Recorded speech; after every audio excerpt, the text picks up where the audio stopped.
I heard that you went to the wedding yesterday. I did.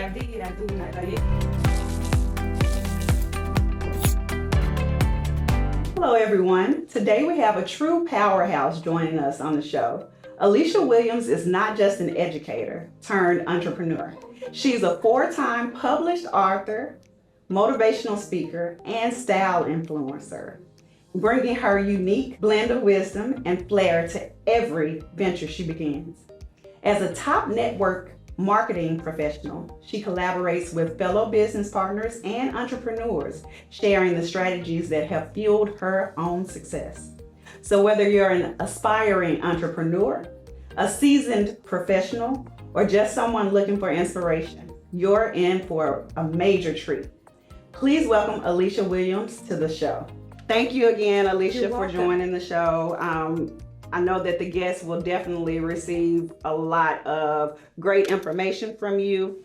And one of the questions that I wanted to start off asking you is, what insights and what recommendations or suggestions would you give to women who are wanting to begin the entrepreneurship journey? Oh, wow. I have so many nuggets I just would love to share, but I know we are on the time side because we can talk all day. Yes, absolutely. But one of the things that I always say for a novice or emerging entrepreneur is, number one, do something that you love. Mm-hmm. That is very important because I feel like everybody wants to be a girl boss, or everybody wants to tag to say, because social media puts this pressure on everyone, not understanding that there are certain steps that you need to take in order to have the success that you want. And number one, do something that you love. Number two, seek mentorship. Absolutely. Somebody Yes. who has been doing it, who is experienced, Yes. not any Joe Blow, Jan, Susie, and all the rest out there. That matters is because you can't get out here and will it and deal it. And if you do, you're going to fall on your face. There's nothing wrong with failing in entrepreneurship, but make sure you're seeking that mentorship, somebody who truly cares, somebody who really wants to see you succeed. Right. Let me stress Absolutely. that. You really want to align yourself with someone who really wants to see you succeed, plus somebody who has your best interest at heart. Absolutely.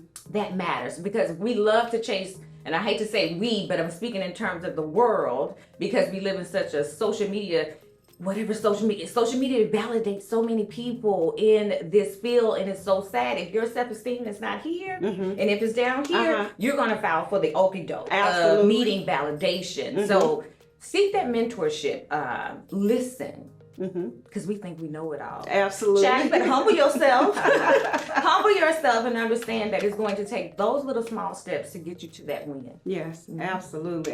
Thank you so much for you're sharing welcome. that. So I want you to share whatever experience, but I want you to share an experience where you failed and what you did in order to pick yourself up. And the reason I'm asking is because I see a lot of younger people failing. They hit a brick wall and they don't know how to maneuver around or to navigate around that failure. And for me, you know, I'm just motivated. I'm just able to, and you know, with God's grace, by God's grace, I'm able to pick myself up and, you know, really shrug my shoulders off and try again. But some people don't have that instilled in them. Yeah, and that comes with self-motivation is key. I always say intrinsic motivation. And one of the things that I have always taught, because I have such a huge team in one of the industries that I'm in, and I have to do a lot of that. Self-motivation is something that comes from within, but a lot of times people don't have that. You don't know what their upbringing was, what their surroundings are currently is. So for me, it's just simply talking to people, getting to know them, and then I share my experiences with them. And I was like, listen, I've been doing this for many years and I've failed, but I've also failed forward. And with that, I'm going to use this industry. Listen, people come and go in this industry that I'm in, which is network marketing, right? Huge industry, right? Some people want it, some people don't. But what I do not do is walk around and wear my feelings on my sleeves, on my shoulders. You have to be able to brush it off and say, some will, some won't. So what? So I call it the SW rule. If you can adapt that and learn to push forward through that, you will be okay. It's not easy because naturally we're human beings and every little thing hurts our heart. But with time comes experiences. And with that, I've learned to, you know what? I had people walk away simply because they didn't think I was a good enough leader.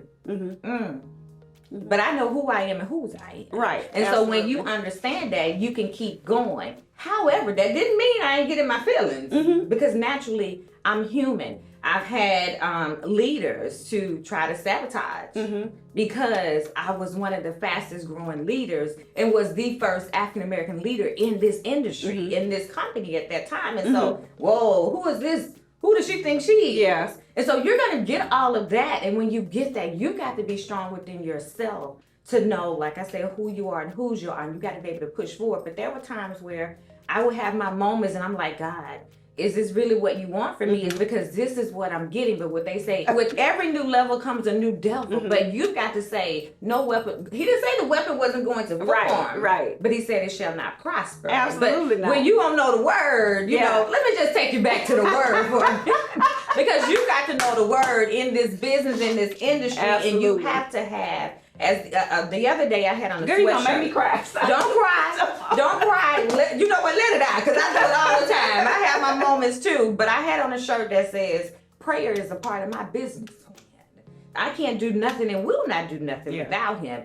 And I pride myself on aligning people who get that. Because if your circle, first of all, I don't even say I have a circle. I have a few dots. And when you get a few loyal dots around you, I feel like you can conquer the world. Yeah. People who truly believe in you, but I hadn't always been that way. Yeah. They came with time and experience. Absolutely. Ooh, Alicia. Girl, don't make me mess up my lashes today. We're gonna stay cute, so. I know that's right. Look, so talk to me about the books that you've already published and to come. Exactly.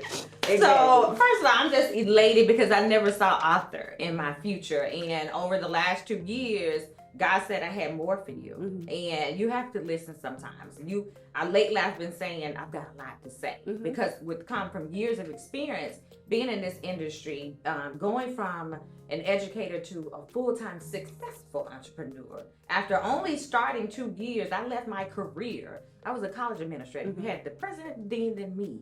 All the faculty and staff reported to me. So to walk away from that, people thought I was crazy. What do you mean you walk away from uncomfortable? Because we grew up in an era where you go to school, you get that degree, and you retire 30 years later. No, we live in different times now, honey. Because entrepreneurship wasn't taught then. But now we teach time freedom. And so for me, that time freedom allowed me to do what I do today. Leading up to today, I've been able to write, collab with my first couple books, did book collabs with a few other top leaders, people who are within the industry, and just simply give strategies of success, and that come through my years of experience. And my latest book that is coming this winter. 2024. 2024. Stay tuned, baby, because it's Dear Sis. And that's my personal project that is near and dear to me because I think just as we're talking, we don't give it to each other straight. So the book is titled Dear Sis, Let Me Give It to You Straight.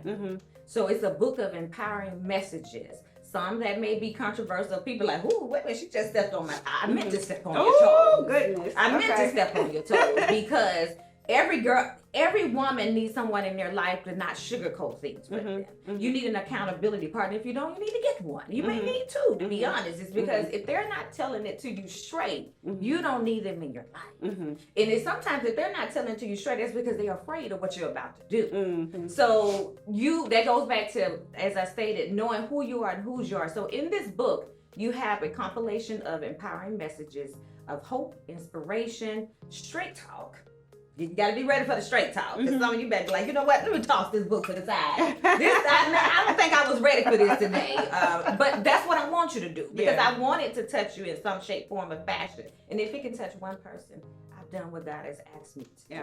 And that is to empower you, to give hope, to give you inspiration. But along with that, there's a scripture for every message in the book. And there's a reflection page to say, you know what? How did this touch me?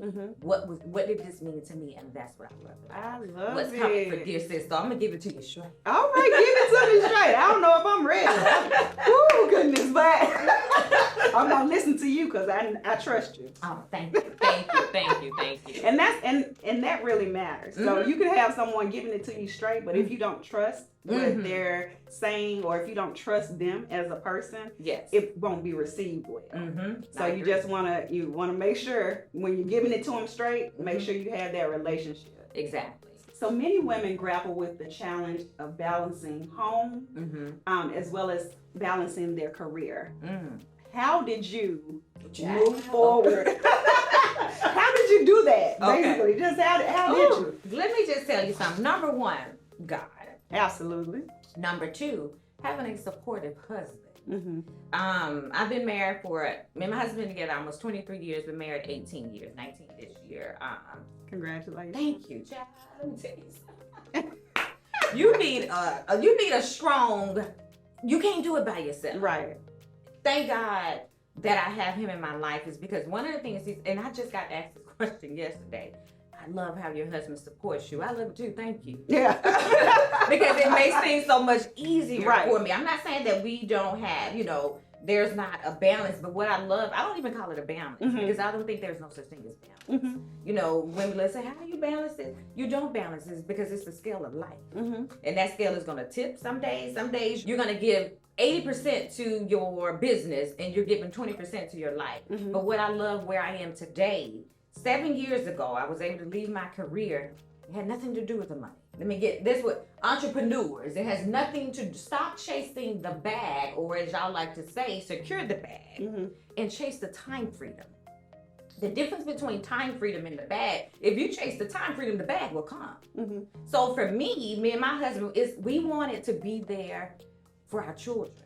Between my job, his job, I worked in Buckhead, which is downtown Atlanta. I know you're from Memphis. Yeah, Memphis. Represent. But that was a huge commute from Conyers. Where we live in Conyers. And so every day that was an hour and 20-minute commute. And if it rained like today, that was an hour and 45 minutes. And so with my children being actively involved in extracurricular activities, I had to go from one end of the spectrum to the next end of the spectrum. And that got to be too much. And I would pray and say, God, please relieve me of this. Didn't know what it was going to be at the time. Yeah. But then this opportunity came. This network marketing opportunity came. And long story short, 2 years later, I was able to walk away and do what I do today. Yeah. And because of that, my husband said, when I told him, he didn't flinch. Where some husbands may be like, what are you talking about? What do you mean you're going to leave your job? Right, exactly. What do you mean? But one of the things that he heard me talk about, how well I was doing. And I was like, man, here and there I would say, you know what, I've already superseded my salary here, but I'm old school, right? With old school values, I needed to see some consistency for some time. And once that consistency came along, I said, you know what, God is on to something. And I would tell you this, mark my words, God has yet to disappoint me. And I've been doing this for almost 9 years. We never, when I closed that door, I never had to look back. And so that is, I'm lost for words and speechless to see what God has done and what he continues to do in my life, and having a husband, him putting the right man in my life. Because he already knew what was going to happen. He knew what I was destined for because it was his plan. Right. All along, my children, the support of my children, honey, it's a family affair, okay? When you come home from school, you're going to come over here and count these pieces. So we all worked together because they knew even though they were young, they knew it was the benefit of the family. And so long term, they knew, mom had to go fly here. I'm constantly doing trainings out of town. My husband with me. And people will often ask, does he go everywhere you go? Yeah. Because we building something. We're building generational wealth, and so I need his support. And one of the things that I love is that he talks to other men or the women who may struggle with spousal support or significant other support, and we just kind of tag team that thing together. So balancing life and family has been great. Yes. Been great. But one of the things I will say is sometimes I have been in the space where I've gotten so caught up and I'm going, and I just like, nope, family first. And so I've always made it a point to make sure my family comes first and business comes second. Well, first God comes first. Absolutely. Then Right. family. Right. And then everything else. Right. Because I believe if I continue to keep him at the forefront, he will align things for me. You are so amazing. Oh my goodness gracious. I really appreciate you coming on the show. Thank you. And we are going to end this segment, but again, you're doing some phenomenal things. Thank you. I can't wait to see what's happening next. I feel like God is already blowing my mind, and it's only, what's the day, the 26th? Of January. Child, I'm like, listen, I want you to slow down, but I don't want you to slow down. Right, exactly. But I'm so thankful. Thank you. You Yes. know, I just appreciate, you know, I two things before we end this. It's so important that every year I have a word. Last year was obedience. And it was being obedient to God, listening to God. What do you want me to do in this new season? What's to come? I've been doing this, but I have these other burning desires. Right. And so I just listened. I stood still. I backed away from a few things. Yeah. Removed a few people. I don't like to say cut people off, but removed a few things out of my life that was not aligning. I have block parties on the regular. Oh, come on. I'm sorry. No, it's okay. Okay. You can block them, cut them, do whatever you think is best. Don't cut. Please don't go out and cut people. Y'all. Don't cut them out. Do what you need to do to bring peace. Peace. Exactly. We are exactly. speaking There you go. peace. There you go. Yes. This season, yes. okay? I love it. So, But that was my word, obedience. That's what he spoke to me in 2023. In 2024, the word is become. Because I was obedient in 2023, he said that I'm going to help you become all that I have destined you to be. all right. And so I've been listening to that and just like, you know what, God, keep doing what you're doing. Yes. It's because I feel so much lighter. Now I ain't gonna say weight wise. So just the peace is over me that I did not have last year or the year before. I just feel like he's doing a mighty thing, and I can't even put my hands on exactly what it is. But I'm thankful for the opportunities. I'm thankful for this opportunity to share. And it's always great when I can share with another sister. Yes, absolutely. Awesome. Absolutely. Thank you. Thank you for coming. You're welcome. You're welcome. It's been a pleasure. All right. Today we have the privilege of hosting an extraordinary individual on our show. Meet Dr. Richardson Jr. What are some of the tips that you would provide to your clients and to the audience to help them become more aware about heart health wellness and the things that they can do? Well, good morning, good afternoon, and thank you so much for this opportunity. Yes, I am. I'm very busy, but always in the realm of taking care of folks. Absolutely. And whether that's in front of the camera or whether that's in my office. As you said, I wear many hats. So I'm a practicing clinician. I have my own office. I'm actually a hospitalist, so I do inpatient medicine. So I get to see medicine from multiple venues as well. And so it's always an opportunity to try to keep people out of the hospital. Right. And so that's the big part about the actual visit to the doctor. And first thing I would say, visit your doctor. You know, that's first thing. Folks do not value a doctor visit. And that's really the first step is you got to get in and you got to see somebody to at least start to, you know, appreciate if you have some things going on or if you have some health conditions that need to be addressed. So I guess that would be the first thing I would say in the month of February in the Heart Healthy Month. I think it's great that we have a Heart Healthy Month. And it helps us to think about the heart, but we also need to think about the whole body, but we need to think about our life over the course of the year. Right. And so we need to keep that on forefront, so we appreciate that opportunity. So as I said, one of the major keys I would say is first, visit your doctor. And then if we talk a little bit more specific, we can talk about some of the things that are really, you know, germane to our population. In general, one, hypertension. Right. So we have to start talking about, folks need to know. One of the things I always talk to people about is know your numbers. You've got to know your numbers. If you don't know your numbers, you don't know if you have a condition. And when I say know your numbers, there's a couple numbers you should know about your blood pressure number. Right.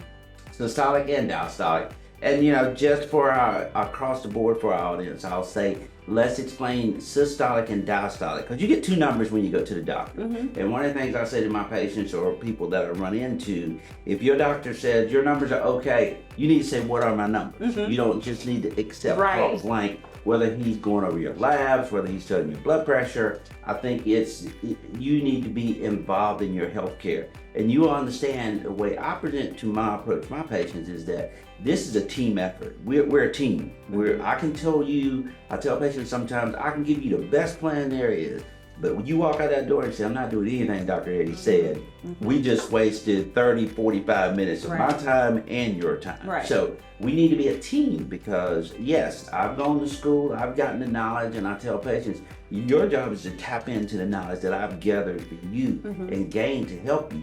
So when your doctor says, your number's okay, that's fine, you need to say, hey doc, what is my number? What is my blood pressure?